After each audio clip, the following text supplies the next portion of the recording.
Hello जी, नमस्कार। स्वागत है आप सभी का डाउटनेट पर। बच्चों, बात कर रहे हैं यहाँ पर, हमारा अध्याय चल रहा है पारितंत्र और लेक्चर नंबर है आज उसका दूसरा। और आज हम बात करने वाले हैं ये टॉपिक ऊर्जा प्रवाह देखेंगे, खाद्य श्रृंखला की बात करेंगे, पारिस्थितिकी पिरामिड की बात करेंगे और लास्ट में आएगा क्विज। आइए, सबसे पहला टॉपिक हम पढ़ने वाले हैं क्या? ऊर्जा प्रवाह, एनर्जी का फ्लो।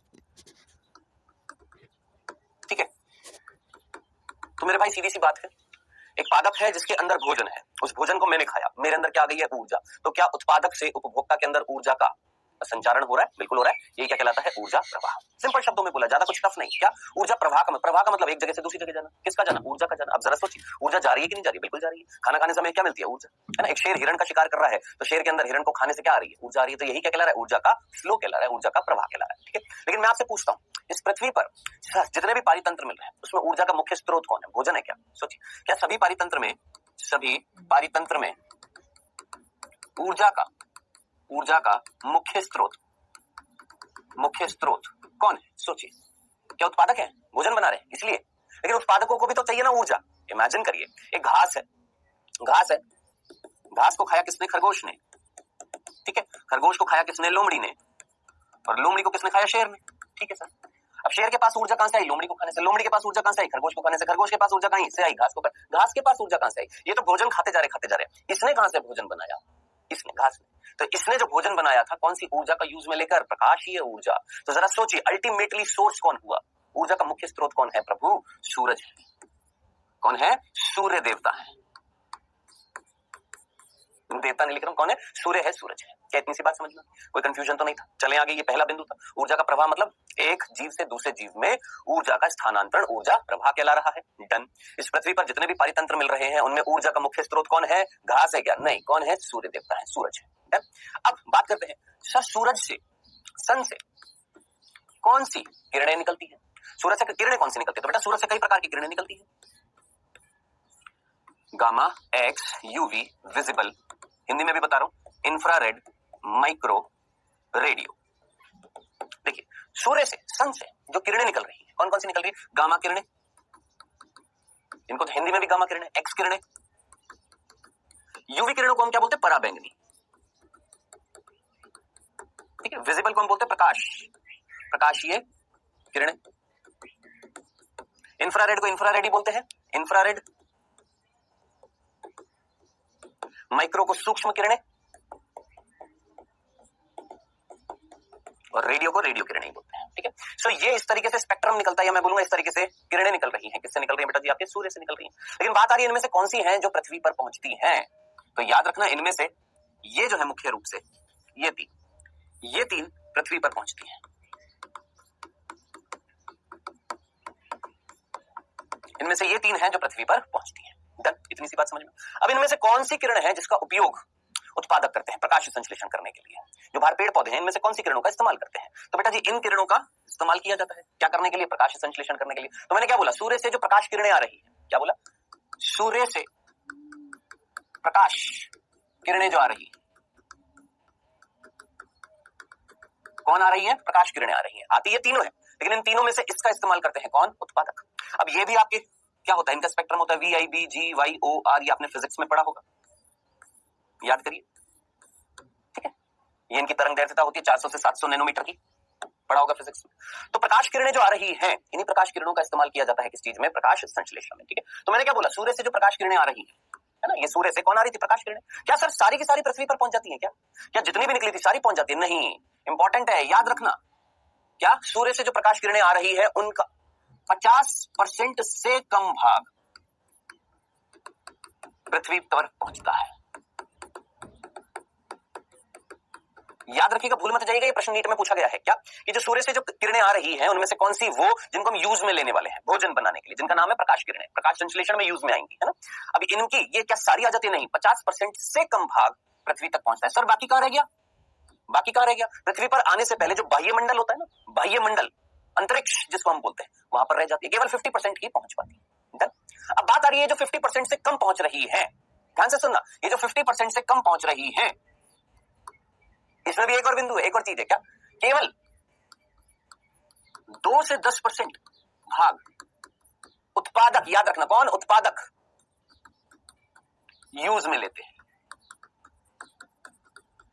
देखिए, आपको समझना तो पड़ेगा, और चीज इतनी कोई कठिन नहीं है कि समझ में ना आए, फील करना पड़ेगा, है ना। क्या बोला हमने, सूर्य से क्या निकल रही है सर, किरणें निकल रही है, उन किरणों में से ये 3 किरणें जो है पृथ्वी तक पहुंचते हैं, इन तीनों में से पर्टिकुलरली ये वाली जो है, जो प्रकाशीय किरणें जो होती हैं, जिनको हम विबग्योर बोलते हैं इनको, है ना, ये जो आ रही है इन्हीं का यूज होने वाला है किसमें, प्रकाश संश्लेषण में। लेकिन क्या सर सारी की सारी पृथ्वी पर पहुंचती है? नहीं, 50% से कम पहुंचती है, और जो 50% से कम पहुंच रही है उसमें से भी 2 से 10% ही केवल उत्पादक यूज में लेते हैं, पेड़ पौधे यूज में लेते हैं। सर बाकी कहां चली गई, बाकी कहां चली गई? आप मुझे बताइए, आपको ये नीला रंग दिख रहा है, ये लाल रंग दिख रहा है, ये काला रंग दिख रहा है, मैं दिख रहा हूं, ये ऑरेंज कलर दिख रहा है, ये जो आपको कलर दिख रहे हैं ना बाहर, ये आपको जो आपके वातावरण में जो कलर दिख रहे हैं, रंग दिख रहे हैं, ये वही थे 10% के अलावा जो, देखिए 50% से कम तो किस पर आई, पृथ्वी पर, उसमें से भी केवल 2 से 10% ही पादपों ने ले ली, बाकी लगभग 40% का है तो वातावरण में व्याप्त हो गए। जो आप रंग देखते हैं वो कैसे देखते हैं, एक वस्तु ने क्या किया, प्रकाशीय ऊर्जा जो आ रही थी इन कलरों को एब्जॉर्ब कर लिया। पेड़ पौधों ने भी किया, पेड़ पौधे मुख्य रूप से लाल रंग को एब्जॉर्ब करते हैं, लाल और नीले रंग को प्रकाश संश्लेषण करने के लिए, बाकी जो होते हैं वो हमारे वातावरण में व्याप्त हो जाते हैं, जिसकी वजह से हमें रंग दिखते हैं। आई होप आपको ये दूसरा बिंदु भी क्लियर हो गया होगा, इसमें कोई कंफ्यूजन नहीं होगा, ठीक है। चलिए नेक्स्ट, तीसरा बिंदु, आप मुझे बताइएगा, क्या मैं बोल सकता हूं सभी जीव जितने भी जीव हैं बेटा जी, सारे के सारे जीव जो हैं वो उत्पादकों पर, किस पर, उत्पादकों पर प्रत्यक्ष एवं अप्रत्यक्ष रूप से निर्भर है। बोलिए, बोल सकता हूं सर, समझ में नहीं आया। देख, प्रत्यक्ष मतलब डायरेक्ट और अप्रत्यक्ष मतलब इनडायरेक्ट। क्या मतलब है सर जी इसका? देखिएगा, देखिए यहां पर मैंने एक श्रृंखला दिखाई थी, है ना, बताइएगा मुझे ये कौन है सर, ये उत्पादक है? मैंने कहा जरा सोचिए, क्या शेर उत्पादक पर निर्भर है? देखना, नहीं सर, शेर थोड़ा ना घास खा रहा है। लेकिन सर लोमड़ी जो है, क्या ये उत्पादक पर निर्भर है, घास खा रही है? नहीं। लेकिन खरगोश जो है ये तो इस पर निर्भर है। खरगोश तो डायरेक्टली निर्भर है, सीधा इस पर निर्भर है भोजन के लिए। हाँ, क्या ये है क्या? नहीं सर, ये तो नहीं है। लेकिन जरा सोचिए, अगर खरगोश ना होता तो लोमड़ी को कहां से भोजन मिल जाता? लोमड़ी ना होती तो शेर को कहां से भोजन मिल जाता? यानी इन दोनों को, खरगोश की जरूरत है एक तरीके से बोल सकते हैं, और खरगोश को इसकी जरूरत है। अगर जरा सोचिए, खरगोश ना होता तो इनको भोजन नहीं मिलता, और घास ना होती तो खरगोश को भोजन नहीं मिलता। तो ये तो डायरेक्टली इस पर डिपेंडेंट है और ये इनडायरेक्टली इस पर डिपेंडेंट है। कैसे? अगर जरा सोचिए, घास ना होती तो खरगोश ना जीवित रह पाते, खरगोश को खाना नहीं मिलता, खरगोश खत्म हो जाते, लोमड़ी को खाना नहीं मिलता, शेर को खाना नहीं मिलता। तो डायरेक्टली या इनडायरेक्टली बोल दीजिए, प्रत्यक्ष या अप्रत्यक्ष रूप से किस पर निर्भर है? उत्पादक पर निर्भर है। जरा सोचिए, ये तो नहीं खा रहा, ये पेड़ पौधे नहीं खा रहा, लेकिन ये ऐसे जीवों को खा रहा है जो निर्भर थे किस पर? पेड़ पौधों पर। तो हम यही तो बोलेंगे क्या, कि जो जितने भी जीव हैं वो उत्पादकों पर निर्भर है। अब चाहे प्रत्यक्ष रूप से हो, चाहे डायरेक्टली हो, चाहे इनडायरेक्टली हो, ठीक है। जो शाकाहारी होंगे वो डायरेक्टली, जो मांसाहारी होंगे वो इनडायरेक्टली। खत्म, खल्लास, इतनी सी बात है, ठीक है। नेक्स्ट, चौथा बिंदु, ध्यान से सुनिए बेटा, आपने ऊष्मागतिक के नियम पढ़े हैं, ऊष्मागतिक के नियम पढ़े ना, थर्मोडायनेमिक्स पढ़े होंगे। ऊष्मागतिक के नियम केमिस्ट्री में भी आते हैं, फिजिक्स में भी आ जाते हैं। हाँ जी, तो थर्मोडायनेमिक्स के नियम आपने पढ़े होंगे, पढ़े। पहला नियम क्या बोलता है? प्रथम नियम क्या बोलता है? प्रथम नियम यही बोलता है कि भैया ऊर्जा ना ही बनाई जा सकती है, ना ही नष्ट की जा सकती है, केवल वो एक रूप से दूसरे रूप में स्थानांतरित होती है। यही होता है ना, यही होता है। सही बोला ना मैंने? मेरी हालांकि वीक है, लेकिन फिर भी जरा सोचिए, क्या इतनी सी बात तो समझते हैं ना? Energy can neither be created nor be destroyed, it can only be transferred from one form to another form. यही बोलते हैं ना, ऊर्जा ना ही बनाई जा सकती है, ना ही नष्ट की जा सकती है, वो केवल एक रूप से दूसरे रूप में क्या होती है? संचारित होती है। यही होती है, कोई दिक्कत तो नहीं थी, ठीक है। एक दूसरा नियम भी है, मैं ये लिख नहीं रहा हूं, नियम आप जानते हैं, है ना। दूसरा नियम भी है, क्या? ऊष्मागतिक का दूसरा नियम, law of thermodynamics, second law of thermodynamics क्या बोलता है भैया? एक जीव से दूसरे जीव में ऊर्जा का कुछ भाग ही क्या होता है? जाता है, बाकी जो है वो ऊष्मा के रूप में उसकी क्या होती है? हानि होती है। हाँ जी, क्या ये लाइन समझ में आई? बताऊं फिर से, चलिए ध्यान से सुनना, क्या बोला मैंने? एक जीव से दूसरे जीव में ऊर्जा का कुछ भाग, ऊर्जा के कुछ भाग की हानि ऊष्मा के रूप में होती है, ऊष्मा के रूप में होती है। ध्यान से सुनना, क्या समझना। देखिए, ये जो हमने पीछे ये जो खाद्य श्रृंखला बनाई थी, ये वाली सोचिए, घास के पास ऊर्जा है, हाँ है, भोजन ऊर्जा है कि नहीं है? बिल्कुल। घास के पास क्या है? चलो यहां पर वापस से बना देता हूं, देखो, घास, खरगोश, लोमड़ी और शेर, ठीक है। हमने बोला घास के पास ऊर्जा है, हाँ सर है, बिल्कुल है। और वो ऊर्जा जो है क्या उसने बनाई है क्या? नहीं, उसने तो केवल बदला। प्रकाश जो आ रहा था वो क्या थी? ऊर्जा थी। उस प्रकाशीय ऊर्जा को रासायनिक ऊर्जा में बदला किसने? उत्पादक ने। भाई ये तो समझ में आता है ना, इतनी सी बात तो समझ में आती है कि ये जब फोटोसिंथेसिस करते हैं, प्रकाश संश्लेषण करते हैं, तो क्या कर रहे हैं? जो प्रकाश से ऊर्जा आ रही है, प्रकाशीय ऊर्जा, उसको बदलते हैं किसमें? भोजन में। भोजन क्या है? रासायनिक ऊर्जा। यानी ये बदल रहे हैं, यानी कहीं ना कहीं प्रथम नियम लागू हो रहा है। हाँ सर, लागू हो रहा है। और घास के पास ऊर्जा जो थी वो क्या थी? खाद्य पदार्थ था, भोजन था। उस भोजन को किसके अंदर चला गया? खरगोश के अंदर चला गया, यानी ऊर्जा का स्थानांतरण भी हो रहा है। यही तो बोला था, प्रथम नियम यही तो था। ऊर्जा के नाइदर भी क्रिएटेड, मतलब ना ही बनाई जाती है ना ही नष्ट की जाती है, केवल वो एक स्तर से दूसरे में, एक जीव से दूसरे जीव में जाती है। चलो सर, प्रथम नियम तो लागू हो गया। अब जरा सोचिए, ध्यान से सुनिएगा। घास के पास ऊर्जा थी, हाँ सर थी। उसकी ऊर्जा किसमें चली गई है? खरगोश में चली गई। सारी चली गई क्या? या मैं बोलूंगा खरगोश के पास ऊर्जा है? हाँ है। क्या सारी की सारी लोमड़ी में चली जाएगी क्या? नहीं। जरा सोचिए, मैं खरगोश हूं, मेरे पास ऊर्जा है, मान लो 1000 किलो कैलोरी मेरे पास ऊर्जा है। कितनी है? 1000 किलो कैलोरी मेरे पास ऊर्जा है। ओके सर, क्या 1000 की 1000 लोमड़ी में चली जाएगी क्या? इमेजिन करिए, क्या खरगोश कुछ काम नहीं कर रहा? सोचिए, खरगोश अगर भाग रहा है, खरगोश अगर भाग रहा है तो उसकी ऊर्जा खर्च नहीं हो रही? हाँ हो रही है। और ऊर्जा किस रूप में खर्च होती है? ऊष्मा के रूप में होती है। अब इमेजिन करिए, खरगोश के अंदर 1000 किलो कैलोरी क्या थी? ऊर्जा थी। उसमें से कुछ इसने खर्च कर ली, खर्च। मान लो कितनी 400 किलो कैलोरी खर्च कर ली, तो इसके पास कितनी गई है? 600 किलो कैलोरी गई कि नहीं गई? हाँ सर, 600 किलो कैलोरी गई। अब क्या लोमड़ी के पास जो 600 किलो कैलोरी ऊर्जा आई है खरगोश को खाने से, क्या सारी की सारी शेर को दे देगा क्या? खुद खर्च नहीं करेगा? नहीं, खुद भी तो खर्च करेगा। मान लो कितनी खर्च कर ली है? मान लेते हैं यहाँ पर 60 किलो कैलोरी खर्च कर ली, यानी 540 इसके पास चली गई। यानी मतलब जो था, समझना जो था वो ये कि ऊष्मागतिक का दूसरा नियम लागू हो रहा है। हाँ हो रहा है। क्या? जब भी एक जीव से दूसरे जीव में ऊर्जा जाती है तो उसका कुछ भाग जो है वो खर्च हो जाता है, उसका कुछ भाग जो है वो खर्च हो रहा है, उसकी हानि हो रही है। किसके रूप में? ऊष्मा के रूप में। ये था दूसरा नियम। अब आप मुझे बताएंगे, हम टॉपिक क्या पढ़ रहे थे सर? हम पढ़ रहे थे ऊर्जा प्रवाह। आप मुझे बताइएगा, क्या ऊर्जा का प्रवाह हो रहा है? हाँ सर हो रहा है। और ऊर्जा का अगर प्रवाह हो रहा है तो क्या ये दोनों नियम लागू हो रहे हैं? सोचिए, क्या ये दोनों नियम, ऊष्मागतिक के दोनों नियम लागू हो रहे हैं जब ऊर्जा का प्रवाह हो रहा है? यस, हो रहे हैं, बिल्कुल हो रहे हैं। ये आपने याद रखना था। बताइए, सिंपल सा था। आखिरी बिंदु, कितने बिंदु हो गए? 4। चौथे बिंदु के ये 2 बिंदु थे। क्या? ऊष्मागतिक के दोनों नियम लागू होते हैं जब ऊर्जा का प्रवाह होता है। ऊर्जा जो है ना ही बनाई जाती है ना ही नष्ट की जाती है, केवल वो स्थानांतरित होती है। घास ने कोई ऊर्जा नहीं बनाई है, केवल प्रकाशीय ऊर्जा को रासायनिक ऊर्जा में बदला है। और वही रासायनिक ऊर्जा घास से किसमें जा रही है? खरगोश में जा रही है। प्रथम नियम था। अब जब घास से खरगोश में जाएगी तो सारी चली जाएगी? नहीं, घास भी तो कुछ उस ऊर्जा में कुछ उपयोग में लेगी। खरगोश के पास जो ये सारी इसने लोमड़ी को दे दी, नहीं खुद भी तो कुछ काम करेगा कि नहीं करेगा? लोमड़ी के पास जो ये सारी की सारी शेर को दे देगी, नहीं खुद भी तो कुछ काम करेगी, यानी कुछ खर्च हो जाएगी और बाकी अगले पोषक स्तर में चली जाएगी। डन। इसमें कोई कंफ्यूजन तो नहीं था। आखिरी 5वां बिंदु, ध्यान से सुनो। ऊर्जा का प्रवाह आपको कैसा दिखाई देता है? एकल दिशात्मक होता है, द्विदिशात्मक होता है कि बहुदिशात्मक होता है? कैसा होता है कि खरगोश से ऊर्जा घास में आ गई है या शेर से ऊर्जा घास में आ गई है? नहीं ना। तो ऊर्जा का प्रवाह हमेशा कैसा होता है? ऊर्जा का प्रवाह कैसा होता है? हमेशा याद रखना, एकल दिशात्मक होता है। कैसा होता है? एकल दिशात्मक होता है, यूनि डायरेक्शनल होता है। बताइए, ये थे 5 बिंदु सीधे सीधे, इसमें कोई कंफ्यूजन होना भी नहीं चाहिए था। इसमें सिंपल से ये 5 बिंदु थे, कोई कंफ्यूजन होना भी नहीं चाहिए था। बताइए, ठीक है। तो ये था बेटा हमारा टॉपिक जिसका नाम था ऊर्जा प्रवाह, और सीधा सा सरल सा टॉपिक था। हमने बोला कि भैया हमें ऊर्जा का प्रवाह करना है, संचारण करना है। तो हमने सबसे पहले देखा कि ऊर्जा का मेन सोर्स कौन है? सूर्य है। सूरज से क्या निकल रही है? प्रकाशीय किरणें आ रही है। वो प्रकाशीय किरणें क्या है? ऊर्जा का स्रोत है। कितनी आ रही है? 50% से कम आ रही है, जिसमें से भी केवल 2 से 10% ही उत्पादक यूज में लेते हैं। उत्पादक उत्पादन करते हैं, उत्पादन करने के बाद में कहीं ना कहीं वो अगले स्तर में भोजन को भेजते हैं।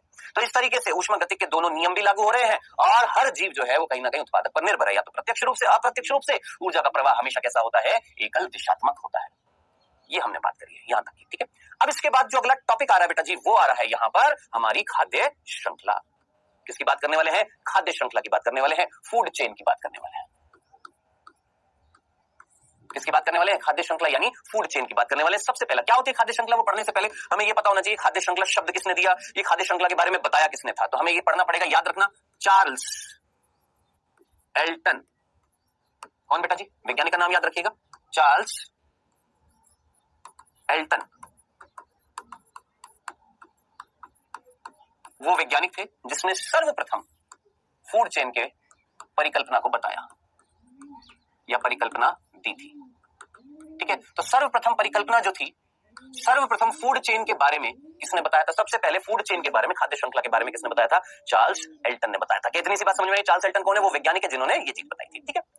अब होती क्या है खाद्य श्रृंखला? तो मैं सीधा बोलूंगा, एक श्रृंखला, एक चेन, जिसमें एक स्तर से दूसरे स्तर में, क्या एक स्तर से दूसरे स्तर में फूड मटेरियल यानी खाद्य पदार्थ का क्या होता है? स्थानांतरण होता है। क्या एक स्तर से दूसरे स्तर में खाद्य पदार्थ का स्थानांतरण होता है। एक श्रृंखलात्मक या श्रृंखला के रूप में होता है। सिंपल लैंग्वेज में लिखा क्या, एक स्तर से दूसरे स्तर में खाद्य पदार्थ का स्थानांतरण हो रहा है, एक श्रृंखला के रूप में हो रहा है, वही श्रृंखला क्या कहला रही है, सिंपल आपकी खाद्य श्रृंखला, है ना। अब जरा सोचिए, सिंपल सी बात है, ये देखिए यहां पर हमारा, ये देखिएगा यहां पर, ध्यान से देखिएगा बेटा जी, यहां पर देखिए, ये देखिए ये यहां पर आपको क्या दिखाई दे रहा है, घास खाया हिरण ने, हिरण को खा लिया किसने, शेर ने। तो जरा दिमाग लगा, यहां पर क्या लिखा हुआ था कि एक स्तर से दूसरे स्तर में, यहां पर दिख रहा है ना, एक स्तर से दूसरे स्तर में, यहां से फिर इसमें क्या जा रहा है सर, भोजन जा रहा है, एक श्रृंखलात्मक रूप से जा रहा है, खाद्य पदार्थ जा रहा है, तो ये श्रृंखला जो है उसको हमने क्या बोला है, खाद्य श्रृंखला। बताइए, सिंपल सी बात है, 10वीं कक्षा में नहीं आ जाती ये वाली चीज, सिंपल सी बात है ना। अब इधर देखिएगा, ध्यान से देखिएगा, हमने बोला एक खाद्य श्रृंखला हम बना देते हैं, हम बोलते हैं वापस से वही की वही, घास, घास को खाया किसने, खरगोश ने, खरगोश को किसने खाया, लोमड़ी ने, लोमड़ी को किसने खाया, शेर ने। ठीक है सर, नॉर्मल सर, ये हमारी खाद्य श्रृंखला है। ठीक है, अब इस खाद्य श्रृंखला में जो प्रत्येक स्तर जो है, ये प्रत्येक स्तर, ये प्रत्येक स्तर है ना, स्तर है कि नहीं। सो प्रत्येक स्तर जो होता है, कौन सा बिंदु हो जाएगा हमारा, ये तीसरा, प्रत्येक स्तर जो होता है, क्या बेटा, प्रत्येक स्तर जो होता है, उस प्रत्येक स्तर को हम क्या बोलते हैं, पोषक स्तर। क्या बोलते हैं, पोषक स्तर बोलते हैं। ठीक है, और जो जीव जो होता है प्रत्येक स्तर पर, प्रत्येक जीव जो होता है उसे हम बोलते हैं पोषक धारक। ये मतलब बच्चों वाली चीज है, बच्चों वाली, सिंपल छोटे वाले बच्चों वाली चीज है ये, 9th-10th क्लास के बच्चों वाली चीज समझा रहा हूं मैं आपको। घास क्या है, एक स्तर है इस श्रृंखला में। खरगोश क्या है, एक जीव है जो एक स्तर पर रखा गया है इस श्रृंखला में। लोमड़ी भी एक जीव है जो एक स्तर पर रखी गई है इस श्रृंखला में। शेर भी क्या है, एक जीव है जो रखा गया है इस श्रृंखला में एक स्तर पर। प्रत्येक स्तर क्या कहला रहा है, पोषक स्तर कहला रहा है, और प्रत्येक जीव क्या कहला रहा है, पोषक धारक कहला रहा है। इतनी सी बात आपको समझ में आ गई, कोई कंफ्यूजन नहीं आएगा, ये सिंपल सी बात समझ में आ गई। ठीक है, अब देखिए यहाँ पर जो स्तर जो दिए गए हैं, ध्यान से सुनिएगा, यहाँ पर जो स्तर जो दिए गए हैं उन स्तरों का नाम आपने याद रखना है। ये है T1, ये है T2, ये है T3, ये है T4। T1 कौन है बेटा जी, यहाँ पर ध्यान से सुनना, यहाँ पर पोषक स्तर को इंग्लिश में बोला जाता है ट्रॉफिक लेवल। क्या बोला जाता है, ट्रॉफिक लेवल। तो T1 का मतलब क्या हो गया, ट्रॉफिक लेवल 1, पोषक स्तर प्रथम, पोषक स्तर द्वितीय, है ना। अब T1 होता कौन है, याद रखना है आपने, उत्पादक। कौन होता है यहाँ पर, उत्पादक। T2 कौन होता है, प्राथमिक, उपभोक्ता। T3 क्या होता है, द्वितीय, उपभोक्ता। कौन है बेटा जी यहाँ पर, द्वितीय उपभोक्ता है। और T4 कौन है यहाँ पर, तृतीय उपभोक्ता। ठीक है, तो कुल मिलाकर यहाँ पर ये जो खाद्य श्रृंखला जो है, इस खाद्य श्रृंखला में, ध्यान से सुनिएगा, इस खाद्य श्रृंखला में प्रत्येक स्तर को क्या बोला जाता है, पोषक स्तर, ट्रॉफिक लेवल। और उस स्तर में जो जीव आते हैं उनको हम क्या बोलते हैं, पोषक धारक बोलते हैं। ये चीज आपने सिंपल सी बच्चों वाली चीज याद रखनी है, इसमें कोई कंफ्यूजन नहीं होना चाहिए। ये 3 बिंदु हो गए हमारे। चौथा बिंदु, ध्यान से सुनिएगा, चौथा बिंदु समझिएगा। अब देखिए यहां पर आपसे पूछा जाएगा, ज्यादातर जो खाद्य श्रृंखला जो दिखती है, जो मिलती है, ज्यादातर जो खाद्य श्रृंखला जो हमें मिलती है हमारे पारितंत्र में, वो ज्यादातर कितने पोषक स्तर वाली होती है, तो याद रखना, ज्यादातर 4 पोषक स्तर वाली खाद्य श्रृंखला पारितंत्र में पाई जाती है।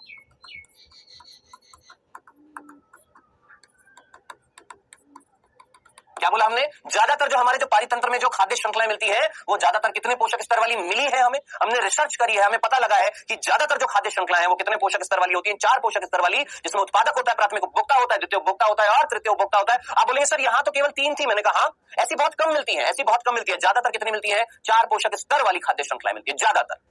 डन, कोई कंफ्यूजन तो नहीं था। चले आगे, नेक्स्ट 5वां बिंदु। अब देखिए, क्या आपने यहां पर इस खाद्य श्रृंखला में, इस खाद्य श्रृंखला में अपघटक को सम्मिलित किया? क्या अपघटक आपको यहां पर दिखाई दे रहे हैं? क्या जीवाणु, कवक हमने सम्मिलित किए? नहीं। तो हमने क्या बोला, अपघटक को खाद्य श्रृंखला में, अपघटक को खाद्य श्रृंखला में सम्मिलित नहीं किया जाता, सम्मिलित नहीं किया जाता। आप बोलेंगे सर क्यों, सर काहे, जरा दिमाग लगाए, अपघटक क्या करते हैं, हमने टॉपिक पढ़ लिया। अपघटक जो होते हैं वो क्या करते हैं, अपघटन करते हैं। किसका अपघटन करते हैं, जरा सोचिए। घास का अपघटन नहीं कर देंगे, अगर घास खत्म हो जाएगी, मर जाएगी, इसका कर देंगे। खरगोश मान लेते मर गया, इसका नहीं कर देंगे। लोमड़ी मान लेते मर गई, इसका नहीं कर देंगे। खशेर मान लेते मर गया, इसका नहीं कर देंगे। तो कहां पर रखें, शेर के बाद रखें, लोमड़ी के बाद रखें, खरगोश के बाद रखें, घास के बाद रखें, कहां रखें भाई, समझ रहे? इसीलिए हम अपघटक को कहां पर नहीं रखते हैं, खाद्य श्रृंखला में, क्योंकि कोई निश्चित स्तर नहीं है ना किसका अपघटक का। क्योंकि अपघटक तो इसका भी अपघटन कर सकते हैं, इसका भी कर सकते हैं, इसका सबका कर सकते हैं अपघटन, तो है ना। तो 5वें स्तर पर कैसे रखूं, इसीलिए हम अपघटक को खाद्य श्रृंखला में सम्मिलित नहीं करते हैं। यहां तक की बात भी समझ में आ गई, कोई कंफ्यूजन नहीं रहेगा। आगे बढ़ते हैं, नेक्स्ट छठा बिंदु। अब मैं आपसे पूछता हूं, एक खाद्य श्रृंखला छोटी और एक खाद्य श्रृंखला बड़ी, किसमें ऊर्जा का मान ज्यादा होगा? सोचिए, एक छोटी खाद्य श्रृंखला है, एक छोटी खाद्य श्रृंखला है और एक बड़ी खाद्य श्रृंखला है। एक छोटी खाद्य श्रृंखला है, एक बड़ी खाद्य श्रृंखला है, किसमें मान ज्यादा होगा? जरा सोचिए, दिमाग लगाए, मैं आपको दिखा देता हूं, देखिएगा। मान लेते हैं यहां पर घास के पास जो है 1000 किलो कैलोरी ऊर्जा है। कितनी है? 1000 किलो कैलोरी। इसके पास कितनी जाएगी? अब थोड़ी देर में ना हम एक नियम देखेंगे जिसका नाम है 10% का नियम, जो याद करिए आपने पढ़ा भी हुआ है, 10% का नियम। यहां पर 1000 किलो कैलोरी है, तो यहां पर इसके पास कितनी जाएगी? ये जो 1000 होती है, केवल इसका 10% जाएगा, यानी इसके पास कितनी जाएगी? 100 किलो कैलोरी ऊर्जा जाएगी। बाकी हानि हो गई, याद करिए ऊष्मागतिक का दूसरा नियम, क्या सारी ऊर्जा चली जाती है? नहीं, उसका कुछ भाग जो है उसकी हानि हो जाती है, केवल 10% जा रही है। इसके पास कितनी गई? 100। अब यहां से इसके पास कितनी जाएगी? केवल 10 किलो कैलोरी। इतनी सी बात समझ में आई? इमेजिन करिए, सोचिए कितनी गई? 10 किलो कैलोरी। ठीक है, अब जरा सोचिए, यहां पर आपको क्या दिखाई दे रहा है? 3 पोषक स्तरों में फाइनली शेर के पास कितनी पहुंची है? 10 किलो कैलोरी। अब इधर देखिएगा, तुलना करना, यहां पर घास के पास सेम टू सेम, जैसे यहां पे घास के पास कितनी थी? 1000, यहां पर भी कितनी है? 1000 किलो कैलोरी।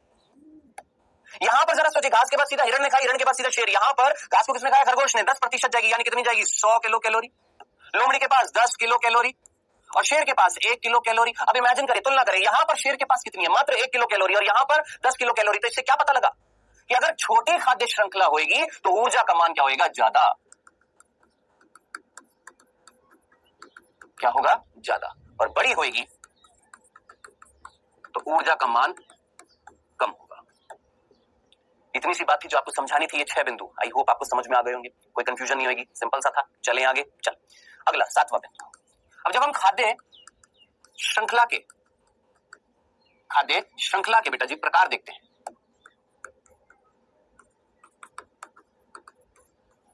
किसके प्रकार देखने वाले बेटा? खाद्य श्रृंखला के। जब हम प्रकार देखते हैं तो हमें पता लगता है खाद्य श्रृंखला 3 प्रकार की होती है। ध्यान से सुनिएगा, ये वाला टॉपिक बहुत इंपॉर्टेंट है। 3 प्रकार की होती है। एक होती है चारण खाद्य श्रृंखला, ठीक है, एक होती है परजीवी खाद्य श्रृंखला, ठीक है, और एक होती है आपकी अपघटक खाद्य श्रृंखला। अब इनको इंग्लिश में क्या बोलते हैं वो भी ध्यान से सुनना है। इसको हम बोलते हैं ग्रेजिंग फूड चेन, GFC। इसको हम बोलते हैं बेटा पैरासिटिक फूड चेन, PFC। और इसको हम बोलते हैं डेट्राइटस फूड चेन। इसको हम अपरद खाद्य श्रृंखला भी बोलते हैं, अपरद, क्योंकि अपघटन किसका होएगा? अपरद का। तो डेट्राइटस फूड चेन, DFC। ठीक है, सो कुल मिलाकर हमारे पास यहां पर 3 प्रकार की खाद्य श्रृंखला होता है, GFC, PFC, DFC। चारण खाद्य श्रृंखला, परजीवी खाद्य श्रृंखला और अपघटक खाद्य श्रृंखला। इसमें कोई अब होती क्या है? आइएगा, आप मुझे बताइएगा, चारण खाद्य श्रृंखला का मतलब क्या होगा? वो जीव जो चर रहे हैं, वो जीव जो खा रहे हैं, कुल मिलाकर वो जीव जो खा रहे हैं, भोजन को खा रहे हैं, खाकर अगर भोजन मिल रहा है, चर रहे हैं, खा रहे हैं, भोजन को कंज्यूम कर रहे हैं, उसको हम क्या बोलते हैं? चारण खाद्य श्रृंखला। परजीवी खाद्य श्रृंखला, मैंने बोला एक पेड़ है, उस पेड़ पर पक्षी बैठे, उस पक्षियों के ऊपर जुएं लगी हुई हैं। जरा सोचिए कैसी होगी? परजीवी खाद्य श्रृंखला। और इसके बारे में अभी हम बात करेंगे तीसरा। सबसे पहले हम बात करते हैं यहां पर किसकी? चारण खाद्य श्रृंखला की। चारण खाद्य श्रृंखला, देखिए चारण खाद्य श्रृंखला का मीनिंग तो आपको समझ में आ गया होगा, ग्रेजिंग फूड चेन बोलते हैं। ठीक है, इसका मीनिंग तो समझ में आ गया कि वो जीव जो दूसरे जीवों को खाकर भोजन लेते हैं, उनको हम क्या बोलते हैं? चारण खाद्य श्रृंखला। सिंपल, इसमें कोई दिक्कत तो नहीं थी। अब ये चारण खाद्य श्रृंखला भी 2 प्रकार की, एक है स्थलीय और एक है जलीय। एक स्थलीय है और एक जलीय है। जरा सोचिए, स्थलीय का तो वही बहुत सीधा सा उदाहरण मैंने आपको बता दिया, कई बार बता दिया। सर घास, चलो इस बार दूसरा देते हैं। घास को खाया किसने? टिड्डे ने। ठीक है, टिड्डे को खाया किसने? मान लेते हैं आपके चूहे ने। चूहे को किसने खा लिया? सांप ने। और सांप को किसने खा लिया? बाज ने। तो अब की बार जो खाद्य श्रृंखला जो आपने देखी थोड़ी सी अलग देखी। सर बार बार वही उदाहरण दे रहे थे, घास, खरगोश, लोमड़ी, शेर, इस बार थोड़ा अलग दो, लो जी अलग दे दिया है। तो कुल मिलाकर इस खाद्य श्रृंखला को देखो, ये कहां पर संपन्न हो रही है? सर स्थल पर हो रही है कि जल में हो रही है? स्थल पर हो रही है, इसलिए क्या बोलेंगे? खाकर, भोजन को खा रहे हैं, इसलिए चारण है। कहां पर हो रही है? स्थल पर हो रही है। सर जी समझ में आ गया। अब सर जलीय का उदाहरण, जलीय का उदाहरण तो बेटा स्थल पर जो उत्पादक थे वो कौन थे? घास फूस थी, पेड़ पौधे उत्पादक होते किस पे? स्थल पर। सर जल में उत्पादक कौन होते हैं? तो जल में उत्पादक होते हैं आपके पादप प्लावक। कौन होते हैं? पादप प्लावक जो होते हैं, फाइटोप्लैंक्टन्स, जो पानी के ऊपर तैरते हैं। ध्यान से सुनना, जिनको नहीं पता पादप प्लावक क्या होते हैं, पानी के ऊपर तैरने वाले जीव जो प्रकाश संश्लेषण करते हैं और बहुत छोटे होते हैं, उनको हम क्या बोलते हैं? छोटे होते हैं, बहुत छोटे होते हैं, बहुत छोटे। याद रखना, एकल कोशिकीय होते हैं, एकल कोशिकीय पादप प्लावक। ठीक है। सो उदाहरण आप पूछेंगे तो 11वीं कक्षा में मैंने पहले भी बताया था, उदाहरण आप पूछेंगे तो 11वीं कक्षा में अध्याय जिसका नाम है जीव जगत का वर्गीकरण, जहां पर आप पढ़ते हैं प्रोटिस्टा जगत। प्रोटिस्टा जगत के अंदर, प्रोटिस्टा जगत नाम सुना है ना, वहां पर कुछ जीवों के नाम आप पढ़ेंगे, डायटम्स, डाइनोफ्लेजिलेट, यूग्लिनोइड। ये क्या होते हैं? आपके पादप प्लावक होते हैं। इन पादप प्लावकों को खाने का काम कौन करते हैं? जंतु प्लावक। जंतु प्लावक यानी ऐसे जीव जो होते तो सूक्ष्म है, और प्लावक का मतलब पानी में तैरने वाले। प्लावी का मतलब क्या होता है? पानी के ऊपर तैरने, यानी ये भी तैरते हैं, ये भी तैरते हैं, बस इतना सा फर्क है। ये पादप वर्ड आ रहा है, यानी प्लांट्स के जैसे, पादपों के जैसे प्रकाश संश्लेषण करते हैं, और ये जंतुओं के जैसे इनका भक्षण करते हैं, इनको खा जाते हैं और भोजन की तरह यूज में लेते हैं। ठीक है। जंतु प्लावकों को खाती है छोटी मछली, छोटी मछली खाती है, और छोटी मछलियों को कौन खा लेती है? बड़ी मछली।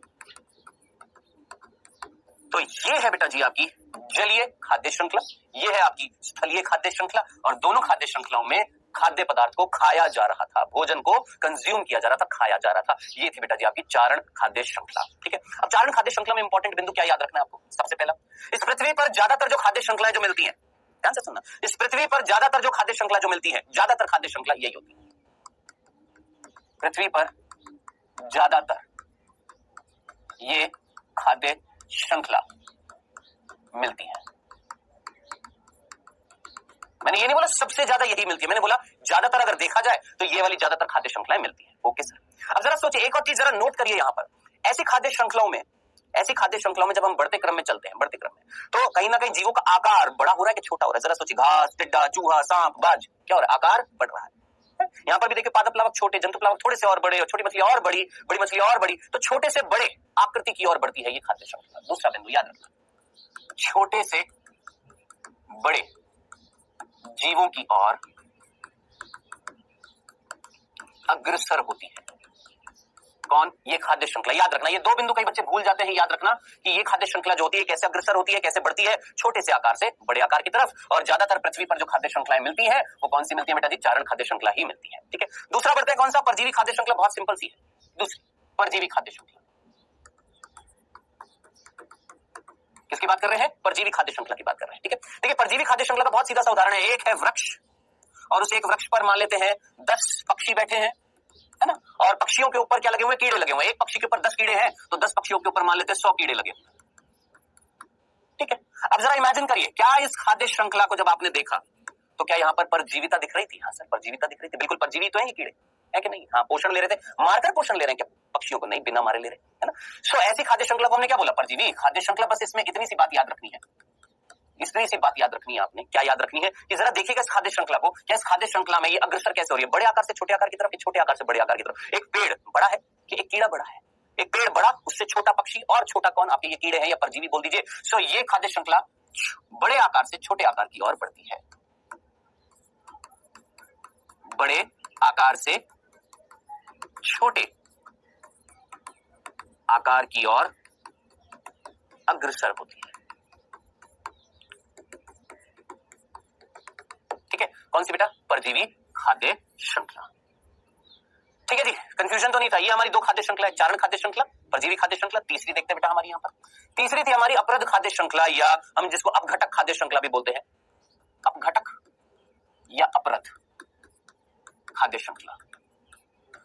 आप बोलेंगे सर आपने तो अपघटकों को कहीं रखा ही नहीं था, किसी खाद्य श्रृंखला में रखा ही नहीं था। मैंने कहा हाँ, मैंने कहा अपघटकों को किसी स्तर पर नहीं रखा था। ये थोड़ा ना बोला था कि अपराध को किसी खाद्य श्रृंखला का भाग नहीं समझेंगे, लेकिन किसी पोषक स्तर पर नहीं रखते हैं। हम 5वें पोषक स्तर पर नहीं रख रहे, दूसरे पर नहीं रख रहे। तो यहां पर किसकी बात कर रहे हैं? देख मेरे भाई, पेड़ पौधे मर गए, जंतु मर गए, और जब ये मर जाते हैं तो उनकी डेड बॉडी क्या कहलाती है? अपरद होती कि नहीं होती है? मृत शरीर, मृत भाग जो होते हैं उनको हम क्या बोलते हैं? अपरद बोलते हैं। और इन्हीं अपरद का कौन? अपघटक क्या करेंगे? अपघटन करेंगे। तो जरा सोचिए, इस खाद्य श्रृंखला में केवल 2 ही स्तर है, T1 और T2। T1 कौन हो गए? एक तरीके से उत्पादक हो गए हैं। T1 कौन हो गए? उत्पादक हो गए। और T2 कौन हो गए बेटा जी? उपभोक्ता हो गए। उपभोक्ता हो गए, वो भी कौन से? प्राथमिक। तो बस सीधे सीधे शब्दों में बोला, मैंने बोला कोई गाय भैंस बकरी मर गई है, कोई पत्तियां वत्तियां टहनियां वहनियां टूट गई हैं, गिर गई हैं, जमीन में आ गई है, वो क्या कहलाएगा? मृत शरीर, जिसको हम क्या बोलेंगे? अपरद बोलेंगे। मैंने कहा ठीक है। और उन अपरद से भोजन कौन लेगा? उन अपरद को गलाएगा सड़ाएगा कौन? उसका अपघटन कौन करेगा? जीवाणु कवक, जीवाणु या कवक करेंगे। और उनको हम क्या बोलेंगे सर? अपघटक बोलेंगे। अपघटक इसका क्या करेंगे? अपघटन करेंगे तो कौन से स्तर पर आएंगे? T2 स्तर पर। ये कौन से स्तर पर आएगा? T1 स्तर पर। केवल दो ही पोषक स्तर है किसमें? अपघटक खाद्य श्रृंखला। सोचिए, केवल दो ही स्तर है कि नहीं? लेकिन अब आप मुझे बताइएगा, क्या ये एकदम से गला सड़ा देंगे? क्या एकदम से खत्म कर देंगे? क्या नहीं सर, टाइम लगता है। सोचिए, आज कोई डेड बॉडी पड़ी है, क्या एक दिन में गल सड़ जाएगी? क्या बहुत टाइम लगता है, टाइम लगता है। यानी ये इससे भोजन तो लेंगे, लेकिन धीरे धीरे धीरे, हौले हौले। तो आप मुझे बताइएगा, ये खाद्य श्रृंखला जो होगी, ऐसी खाद्य श्रृंखला जो होगी, ये इसमें ऊर्जा का स्थानांतरण तेजी से होगा कि धीरे धीरे होएगा? तो स्टार बनाकर बिंदु लिख लीजिएगा, इस खाद्य श्रृंखला में ऊर्जा का स्थानांतरण, ऊर्जा का स्थानांतरण कैसा होता है? धीरे धीरे। याद रखिएगा, कैसा होता है बेटा? ऊर्जा का स्थानांतरण कैसा होता है? धीरे धीरे। ये जो है धीरे धीरे इसको गलाएंगे, सड़ाएंगे, इससे पोषण लेंगे। लेकिन लेकिन लेकिन मेरे भाई मुझे बताइए, इस खाद्य श्रृंखला में कितने पोषक स्तर है? सर, दो ही है। अब आप मुझे बताएंगे, इस खाद्य श्रृंखला में पोषक स्तर दो है, तो ऊर्जा का मान ज्यादा होगा कि कम होगा? देखिए, अभी थोड़ी देर पहले मैंने आपको बताया था। देखिए, यहाँ पर देखिएगा, अगर खाद्य श्रृंखला छोटी होती है तो ऊर्जा का मान क्या होता है? ज्यादा। यहाँ पर देखिए, खाद्य श्रृंखला छोटी है कि बड़ी है? केवल छोटी सी, दो ही तो पोषक स्तर है, तो यहाँ पर ऊर्जा का मान जो होगा, ऊर्जा का मान जो होगा वो क्या होगा? ज्यादा होगा, अधिकतम होगा। ये दो बिंदु थे, ये तीन प्रकार की आपकी खाद्य श्रृंखला थी, ये आपने याद रखनी है, भूलना नहीं है। ठीक है, आगे बढ़ते हैं। कितने बिंदु हो गए मेरे भाई? हमारे यहाँ पर हो गए हैं 7 बिंदु। 7वां बिंदु था खाद्य श्रृंखला के प्रकार। हमने सारे खाद्य श्रृंखला के प्रकार देख लिए, चारण देख लिया, उसके बाद हमने परजीवी देख लिया, उसके बाद हमने अपघटक देख लिया। अब मैं जो आपको बताने वाला हूं, मेरी बात को गौर से सुनिएगा। अब हम कुछ नोट डालकर पॉइंट लिखने वाले हैं। नोट डालिएगा, और पहला बिंदु, पहला नोट, ये प्रश्न आते हैं। ठीक है, पहला बिंदु ध्यान से सुनना। आपसे पूछा जाएगा, स्थल पर सबसे ज्यादा कौन सी खाद्य श्रृंखला पाई जाती है?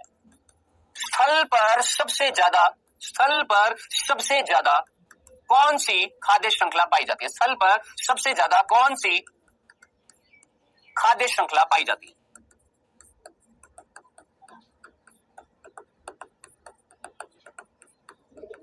हाँ जी, स्थल पर सबसे ज्यादा कौन सी खाद्य श्रृंखला पाई जाती है? दिमाग लगाएं, स्थल पर। अब मैं आपसे पूछता हूं, जरा सोच समझकर मुझे बताइएगा, क्या यहां पर इस पृथ्वी पर स्थल पर अपघटक ज्यादा है कि शेर ज्यादा है? दिमाग लगाएं। मैं आपसे बहुत सिंपल सा प्रश्न पूछ रहा हूं, क्या स्थल पर दिमाग लगाएं, क्या स्थल पर परजीवी ज्यादा है, जीवाणु कवक ज्यादा है, कि यहाँ पर शेर वेर बड़ी मछलियां ज्यादा हैं? तो सोचिएगा, कौन ज्यादा मिल रहे हैं स्थल पर? आप सीधा बोलेंगे। एक उदाहरण मैं आपको बताता हूं बेटा, मैं एक चम्मच डाल रहा हूं, किसमें? मिट्टी में। क्या डाला? एक चम्मच डाला मिट्टी में। वो चम्मच भर मिट्टी में जानते हैं कितने जीवाणु हैं?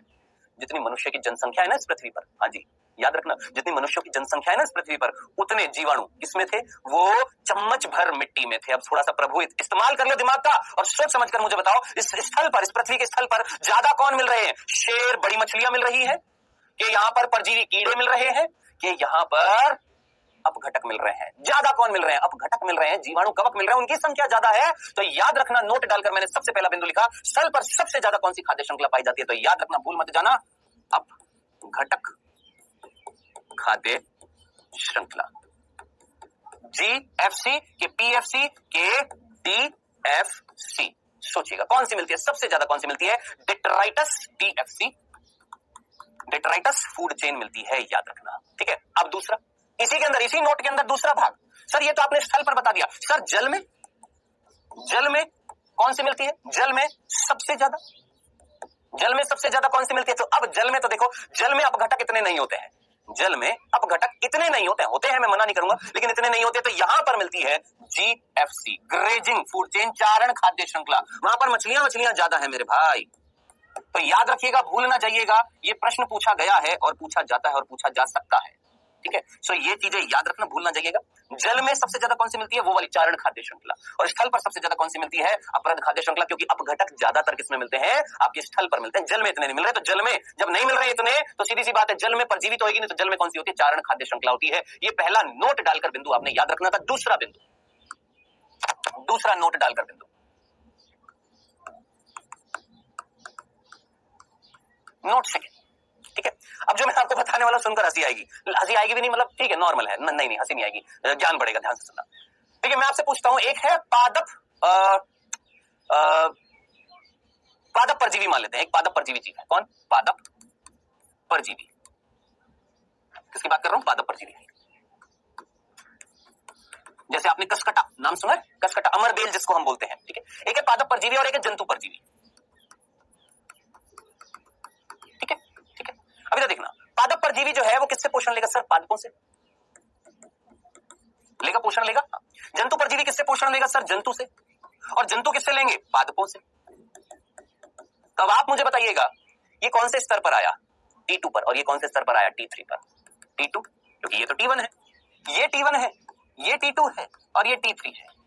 ये लल्लू बात थी, पता नहीं काहे बच्चे नहीं समझ पाते। पादप परजीवी किससे पोषण लेगा? पादपों से। और पादप क्या? उत्पादक है। जंतु परजीवी किससे पोषण लेगा? जंतु से। लेकिन जंतु किससे लेंगे? पादपों से। तो जंतु परजीवी कौन से स्तर पर आएगा? T3 पर। तो क्या मैं पादप परजीवी को नहीं बोलूंगा? प्राथमिक उपभोक्ता।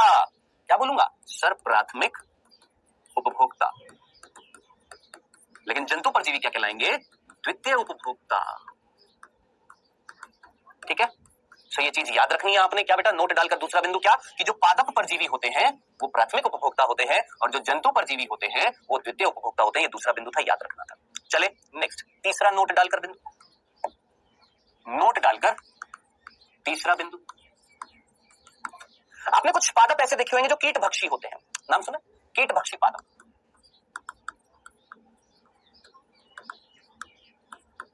कौन से पादप? कीटभक्षी पादप। जैसे Venus fly trap, pitcher plant. ठीक है, क्या बोला? Venus fly trap.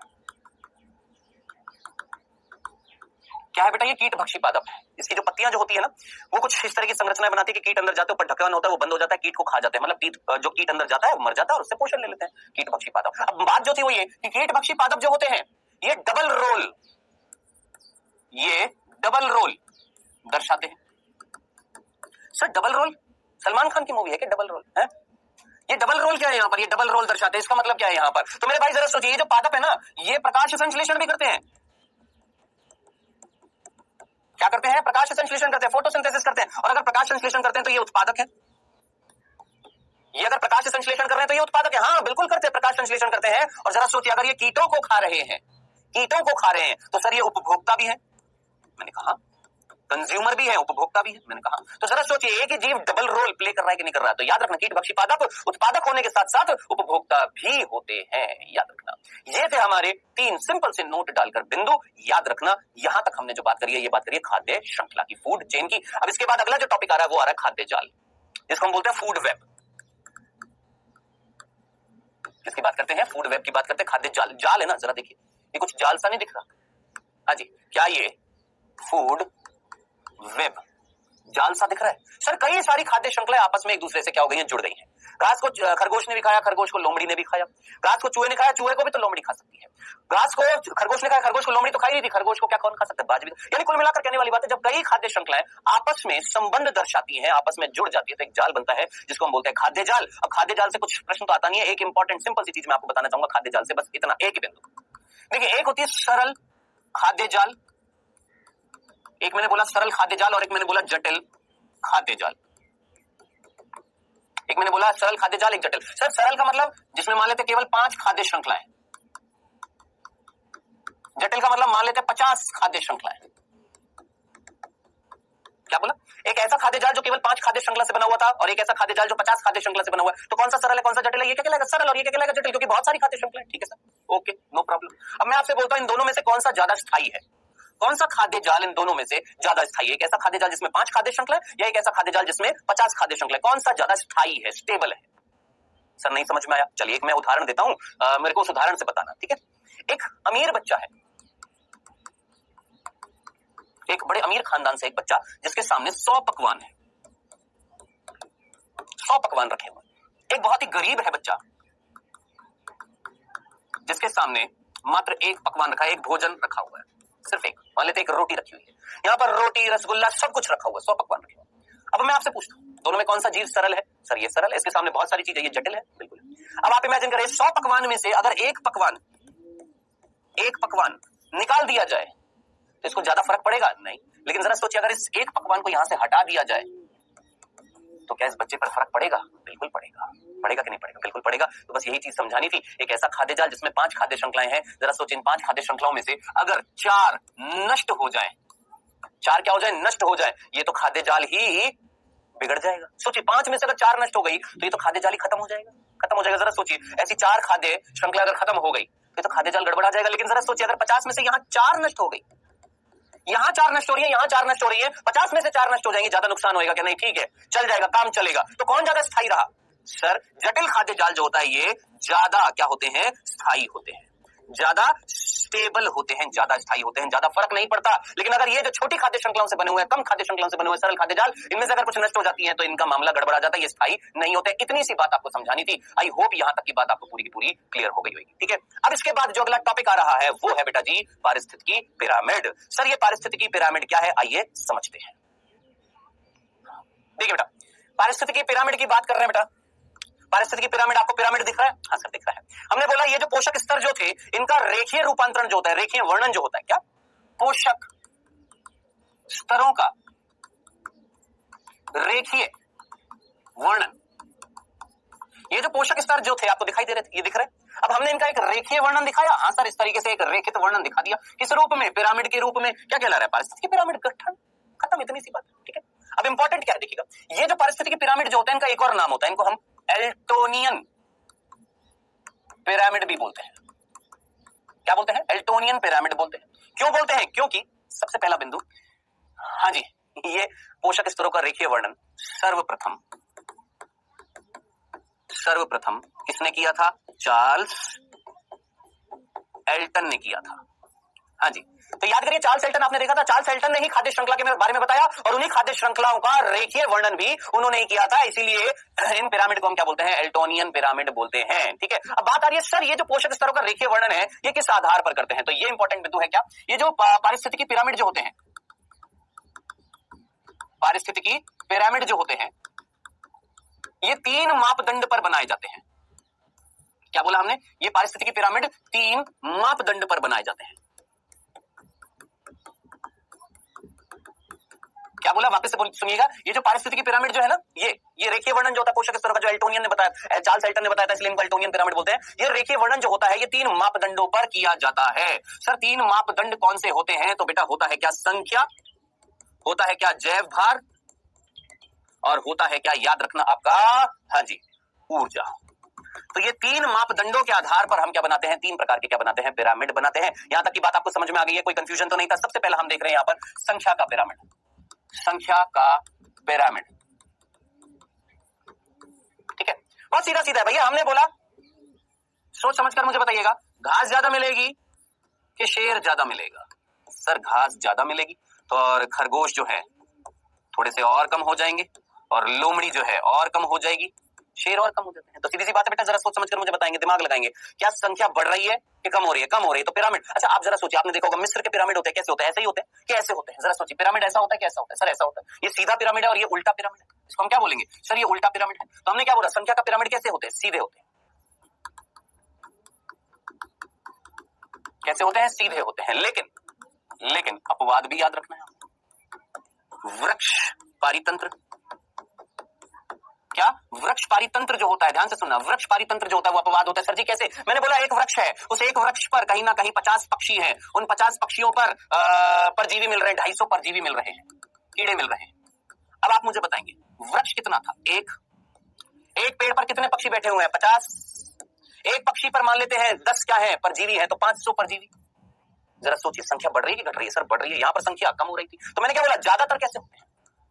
ज्यादातर संख्या के पिरामिड कैसे होते हैं? सीधे होते हैं। लेकिन अपवाद याद रखना है, अपवाद से प्रश्न पूछा जाएगा, नीट में पूछा जाता है, याद रखना। जो वृक्ष पारितंत्र जो होता है, या जो परजीवी खाद्य श्रृंखला, ये कौन सी खाद्य श्रृंखला? परजीवी खाद्य श्रृंखला जो है, या तो वृक्ष पारितंत्र बोल दीजिए या परजीवी खाद्य श्रृंखला बोल दीजिए। कौन सी? परजीवी खाद्य श्रृंखला। ठीक है, ये आपने भूलना नहीं है। कैसा होता है बेटा जी? याद रखना, संख्या का पिरामिड इनका उल्टा होता है। डन। चल नेक्स्ट, दूसरा जैव भार। जैव भार का पिरामिड, देखिए जैव भार क्या होता है ये मैं आपको पिछले लेक्चर में बता चुका हूं। जैव भार, बायोमास क्या होता है, ये सारी चीजें हमने पढ़ ली हैं। ठीक है, क्या टोटल जो कार्बनिक पदार्थ होता है उसे हम क्या बोलते हैं? जैव भार बोलते हैं। ठीक है, अब देखिए ये जैव भार अगर पता लगाना है किसी भी जीव का, मेरा अगर जैव भार पता लगाना है कि मेरे अंदर कुल कितना कार्बनिक पदार्थ मिल रहा है, कुल मेरे अंदर कुल कार्बनिक पदार्थ कितना मिल रहा है मेरे अंदर, तो वो पता लगाने के लिए एक यंत्र उपयोग में लिया जाता है, और उस यंत्र का नाम आपने नहीं भूलना है, बॉम्ब कैलोरी मीटर। याद रखना, बॉम्ब कैलोरी मीटर वो यंत्र है जिससे हम पता लगाते हैं कुल कार्बनिक पदार्थ की। ये मैं पिछले लेक्चर में आपको बता चुका हूं। जैव भार क्या होता है, बायोमास क्या होता है, कुल कार्बनिक पदार्थ होता है। ये पता लगाने के लिए हम एक यंत्र का उपयोग करते हैं जिसका नाम क्या होता है? Bomb calorimeter. ये था पहला बिंदु। ये क्या था? पहला बिंदु। ठीक है, आगे बढ़ते बेटा, दूसरा बिंदु। आगे बढ़ने से पहले जय भार का पिरामिड पढ़ने से पहले मैं आपको दो वर्ड है वो बतानी बहुत जरूरी है। एक है खड़ी फसल, एक होता है खड़ी फसल। एक क्या होती है? खड़ी फसल, जिसको हम स्थित शस्त्र भी बोलते हैं। स्थित शस्त्र, स्टैंडिंग क्रॉप बोलते हैं इसको। इंग्लिश में क्या बोलते हैं? Standing crop. ठीक है, मैंने बोला ये मेरा एक खेत है, यानी एक निश्चित क्षेत्र। निश्चित क्षेत्र की मैंने बात करी। मैं यहां पर गया आज 4 बजे, यानी मैंने निश्चित समय की बात करी। तो मैंने क्या बोला? किसी निश्चित क्षेत्र में निश्चित समय पर, ये मेरा खेत है, निश्चित क्षेत्र। 4 बजे गया, ठीक है। क्या लेकर गया अपने साथ? बॉम्ब कैलोरीमीटर लेकर गया। और यहां पर मेरी जितनी भी फसलें उग रही हैं, यहां पर मेरी जितने भी पेड़ पौधे उग रहे हैं, मैंने यहां पर उन सब का कुल जैव भार पता किया। क्या पता किया? निश्चित क्षेत्र में निश्चित समय पर जो कुल जैव भार मिलता है एक जगह का, वो उस जगह की क्या कहलाती है? खड़ी फसल कहलाती है। अब पता नहीं काहे ये समझ में नहीं आता किसी बच्चे का। अरे भैया तुम्हारा खेत है, हाँ है, निश्चित जगह। तुम गए शाम कितने बजे? मान लेते हैं 2 बजे चले गए, यानी निश्चित समय पर, मान लेते हैं मार्च के महीने में गए। और तुमने वहां पर क्या किया? उस जगह पर जितनी भी फसलें मिल रही हैं उनमें इस यंत्र के द्वारा क्या पता लगा लिया? कुल कार्बनिक पदार्थ। जो भी कुल कार्बनिक पदार्थ आएगा वो उस जगह की क्या कहलाएगी? खड़ी फसल कहलाती है, स्थित शस्त्र कहलाती है। खत्म, इतनी सी बात थी। दूसरा, इसी के साथ एक और बिंदु, ये तो थी खड़ी फसल, अब है खड़ी दशा। सर ये खड़ी दशा क्या? स्टैंडिंग स्टेट बोलते हैं। अब आप मुझे बताएं, क्या आपने बॉम्ब कैलोरीमीटर से क्या पता लगा लिया? सर कुल जैव भार पता लगा लिया, यानी कुल कार्बनिक पदार्थ पता लगा लिया। जरा सोचिए, मैंने आपको पिछले लेक्चर में भी बताया था एक जीव के अंदर सिर्फ कार्बनिक पदार्थ होता है कि अकार्बनिक पदार्थ भी होता है? अकार्बनिक। आप इस यंत्र से क्या पता लगा रहे हैं? कुल कार्बनिक पदार्थ पता लगा रहे हैं। जरा सोचिए, इस यंत्र से आपने इस जगह पर, इस निश्चित जगह पर, निश्चित समय पर कुल जैव भार पता लगा लिया, यानी कुल कार्बनिक पदार्थ पता लगा लिया। तो उन जीवों के अंदर क्या बच गया? जब आपने कुल कार्बनिक पदार्थ पता लगा लिया तो वहां पर क्या बच गया उन जीवों में? अकार्बनिक पदार्थ ना। तो एक निश्चित जगह पर निश्चित समय पर मिलने वाला कुल अकार्बनिक पदार्थ, अकार्बनिक पदार्थ, वहां की क्या कहलाएगी? खड़ी दशा कहलाएगी। ये थी बात, आपको समझानी थी। सिंपल सी बात है। ये मेरा खेत, इस खेत में मान लो मैंने बो रखी है चना या जो भी है, मैं गया, मैं जाकर इतने समय पर इस जगह पर बॉम्ब कैलोरीमीटर की सहायता से मैंने इस जगह का कुल क्या पता लगा लिया? कार्बनिक पदार्थ पता लगा लिया। वो उस जगह की क्या कहलाएगी? खड़ी फसल कहलाएगी। जो नहीं पता लगाया वो क्या था? अकार्बनिक पदार्थ था। वो कुल अकार्बनिक पदार्थ इस जगह की क्या कहलाएगी? खड़ी दशा कहलाएगी। खत्म। चल, हम बात कर रहे थे जैव भार का पिरामिड, उससे संबंधित हमने ये सिंपल से 2 बिंदु पढ़े हैं कि जैव भार क्या होता है, ये आप जानते हैं। कुल कार्बनिक पदार्थ कैसे पता लगाया जाता है? Bomb calorimeter. ये खड़ी फसल, खड़ी दशा समझ में आ गई। अब इंपॉर्टेंट चीज क्या है? जैव भार का पिरामिड होते कैसे हैं? जैसे मैंने बोला, ध्यान से देखिएगा, मैंने बोला घास को खाया वापस से किसने? खरगोश। खरगोश को किसने खाया? लोमड़ी। लोमड़ी को किसने खाया? शेर। मैं आपसे पूछ रहा हूं, एक शेर की तुलना करो, शेर की तुलना करो और घास की तुलना करो। सोचो, एक जंगल है जहां पर मान लेते 10 शेर मिल रहे हैं, 10, और घास 10 मिलेगी क्या? नहीं, बहुत सारी है, बहुत सारी है, बहुत सारी है ना।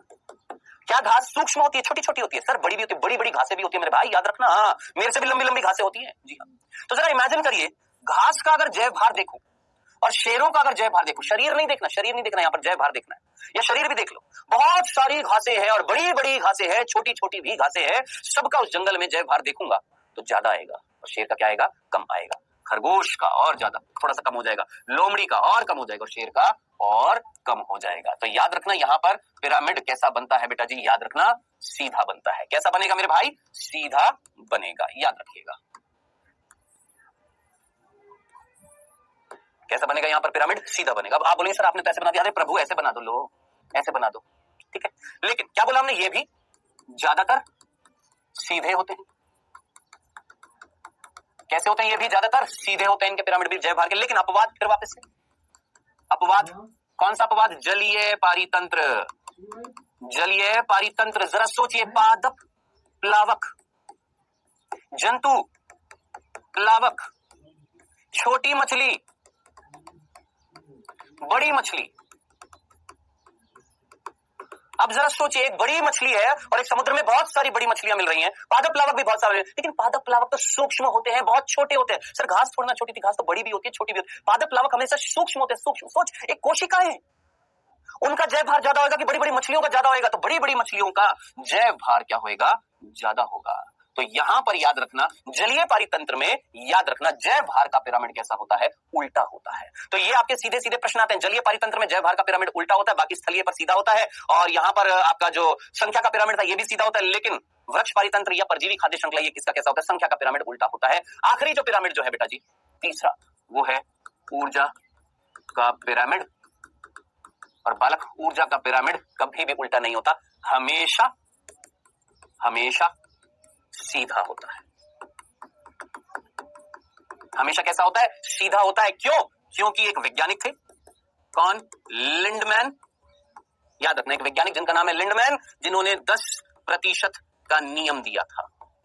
और 10% का नियम सीधा सीधा बोलता है कि भैया एक पोषक स्तर से दूसरे पोषक स्तर में केवल 10% ऊर्जा ही जाती है। यानी अगर घास से वापस से घास से खरगोश में, खरगोश से आपके लोमड़ी में, लोमड़ी से आपके शेर की अगर मैं बात करूंगा तो केवल यहां से यहां 10% एनर्जी जाएगी, यहां से यहां 10% जाएगी, यहां से यहां 10% जाएगी, यानी हमेशा कम होती जाएगी। यानी यहां पर अगर 10,000 किलो कैलोरी ऊर्जा है तो 10,000 की यहां पर कितना जाएगा? 10%, यानी 1000 किलो कैलोरी ऊर्जा पहुंचेगी। यहां से इसमें कितना जाएगा? 10%, यानी 100 किलो कैलोरी जाएगी। यहां से इसमें कितना जाएगा? 10 किलो कैलोरी जाएगी। सो ये चीज आपने याद रखनी है। यहां पर हमेशा पिरामिड कैसा होएगा मेरे भाई? सीधा होगा, कभी भी उल्टा नहीं होगा। ये था बेटा जी आपका क्या आज का टॉपिक। आशा करते हैं आपको ये सारे टॉपिक समझ में आए होंगे, जितनी भी सारी चीजें बताई है, जिसमें आज हमने ऊर्जा का प्रवाह देखा, खाद्य श्रृंखला पढ़ी और पिरामिड देखा। अभी समय हुआ है आपके क्विज का। पहला प्रश्न आपकी स्क्रीन पर आता हुआ फर्स्ट। ऊर्जा का प्रवाह होता है, ऊर्जा का प्रवाह होता है द्विदिशा में, एकल दिशा में, बहुदिशा में, कोई नहीं। ऊर्जा का प्रवाह कैसा होता है? द्विदिशा में होता है, एकल दिशा में होता है, बहुदिशा में होता है, या कोई नहीं? जल्दी से आंसर लगाइएगा बेटा यहां पर।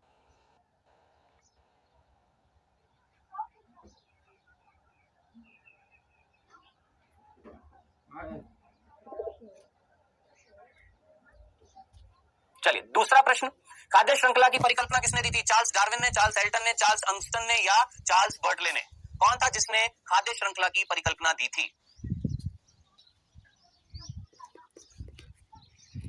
खाद्य श्रृंखला की परिकल्पना जो है वो किसने दी थी? चार्ल्स डार्विन ने, चार्ल्स एल्टन ने, चार्ल्स ऑस्टिन ने, या चार्ल्स बर्टले ने? नेक्स्ट तीसरा प्रश्न, जलीय पारितंत्र में ऊर्जा का मुख्य स्रोत कौन सी खाद्य श्रृंखला होती है? याद करिए, मैंने आपको बताया था जलीय पारितंत्र पूछा है। जलीय पारितंत्र में ऊर्जा का मुख्य स्रोत कौन सी खाद्य श्रृंखला होती है? जीएफसी क्या था? चारण खाद्य श्रृंखला। डीएफसी क्या था? अपघटक खाद्य श्रृंखला। पीएफसी क्या था? परजीवी खाद्य श्रृंखला। डी यानी कोई नहीं। दिमाग लगाएं, जलीय पूछा है।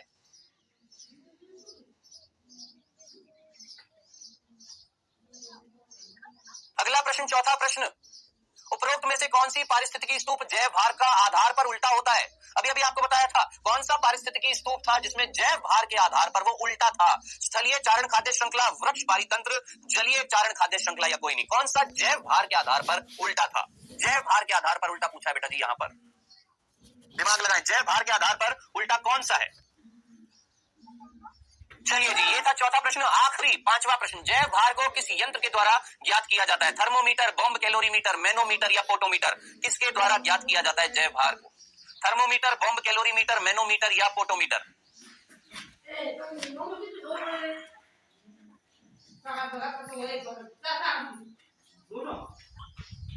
चलिए जी, समय हुआ समाप्त और ये हमने देखे 5 प्रश्न। आइए फटाफट देखते हैं इनके उत्तर। ऊर्जा का प्रवाह कैसा होता है? सीधा सीधा था। कैसा होता है भैया? एकल दिशात्मक होता है। कैसा होता है? एकल दिशात्मक होता है। दूसरा, खाद्य श्रृंखला की परिकल्पना किसने दी थी? चार्ल्स एल्टन ने, और उन्होंने ही पिरामिड की भी परिकल्पना दी थी, इसलिए एल्टोनियन पिरामिड बोला जाता है। तीसरा, जलीय पारितंत्र में ऊर्जा का मुख्य स्रोत क्या था? स्थलीय पर कौन था? अपघटक। और जलीय पर कौन था? चारण खाद्य श्रृंखला, यानी ग्रेजिंग फूड चेन। जलीय में कौन था? ग्रेजिंग फूड चेन था। चौथा प्रश्न, ये पढ़ना अगर नहीं आया तो आज के लेक्चर को ध्यान से, पारिस्थितिकी स्तूप जैव भार के आधार पर उल्टा कौन सा था? मैंने बोला सारे सीधे, लेकिन जलीय पारितंत्र जो था, जलीय खाद्य श्रृंखला जो होती है वो कैसी होती है? उल्टी होती है खाद्य जैव भार के आधार पर। क्यों? क्योंकि जिससे वो स्टार्ट हो रही है उत्पादक, वो सूक्ष्म जीव, उनका जैव भार कम है। आखिरी, जैव भार को किस यंत्र के द्वारा ज्ञात किया जाता है? तो बॉम्ब कैलोरी मीटर से पता लगाया जाता है। किसको? जैव भार को। ये थे बेटा जी आपके कुल मिलाकर 5 प्रश्न, और ये खत्म हुआ है आज का चैप्टर। नहीं, अभी तो रह रहा है इस चैप्टर में। अब नेक्स्ट हम क्या पढ़ने वाले हैं बच्चों? अब हम इसके बाद नेक्स्ट टॉपिक पढ़ेंगे पारिस्थितिकी अनुक्रमण, और कोशिश करेंगे इसको नेक्स्ट लेक्चर में खत्म करने की इस चैप्टर को। ठीक है, तो मिलेंगे नेक्स्ट लेक्चर में। Bye bye, take care.